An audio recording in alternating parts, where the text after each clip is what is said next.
টি-20 বিশ্বকাপের সুপার 8-এ মুখোমুখি হচ্ছে ইংল্যান্ড ও নিউজিল্যান্ড। টানা 2 জয়ের শেষ 4 নিশ্চিত করা ইংল্যান্ডের বিপক্ষে জিততেই হবে কিউইদের। কলম্বোর প্রেমাদাসা স্টেডিয়ামে শুক্রবার সন্ধ্যা 7:30টায় মাঠে গড়াবে এই ম্যাচ। সাম্প্রতিক সময়ের পারফরম্যান্সে এই ম্যাচে এগিয়ে থেকেই মাঠে নামবে ইংল্যান্ড। পাকিস্তানকে উড়িয়ে দিয়ে সুপার 8-এর বাধা কাটানো ইংল্যান্ডের জন্য নিউজিল্যান্ড ম্যাচ এখন নিয়ম রক্ষার। তবে নিউজিল্যান্ডের জন্য অনেকটাই গুরুত্বপূর্ণ এই লড়াই, কারণ শ্রীলঙ্কা সুপার 8 থেকে এলিমিনেটেড হলেও পাকিস্তান এখনও টিকে আছে শেষ 4-এর রেসে। পাকিস্তানকে আটকাতে হলে এই ম্যাচে অন্তত হারা যাবে না নিউজিল্যান্ডের।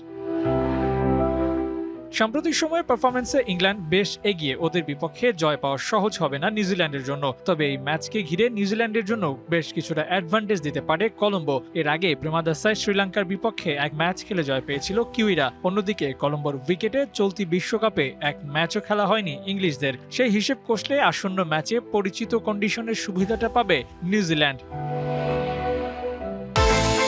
বিকাশ পেমেন্টে 10,000 টাকার বেশি অফার। শপিং চলছে তো।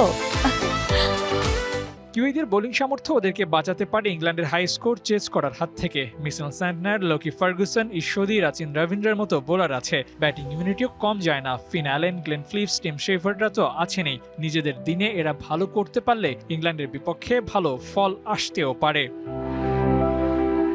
শেষ 4 নিশ্চিত হলেও এই ম্যাচ খেলায় হারাতে চাইবে না ইংল্যান্ড। আনবিটেন থাকতে সর্বোচ্চ চেষ্টা তো নিশ্চয়ই করবে হ্যারি ব্রুকরা। ব্যাট হাতে ইংলিশ কাপ্তান আবারও জ্বলে উঠলে নিউজিল্যান্ডের জন্য তা থামানো মুশকিলই হবে বটে। এদিকে নিউজিল্যান্ডের হার এড়ানো, অন্যদিকে ইংল্যান্ডের আনবিটেন থাকার লাক্সারি, দুই দলের দুই চাওয়া নিয়ে কলম্বোতে দারুণ এক ম্যাচ উপভোগ করার অপেক্ষায় দর্শকেরা। Abu Naim, DBC news desk.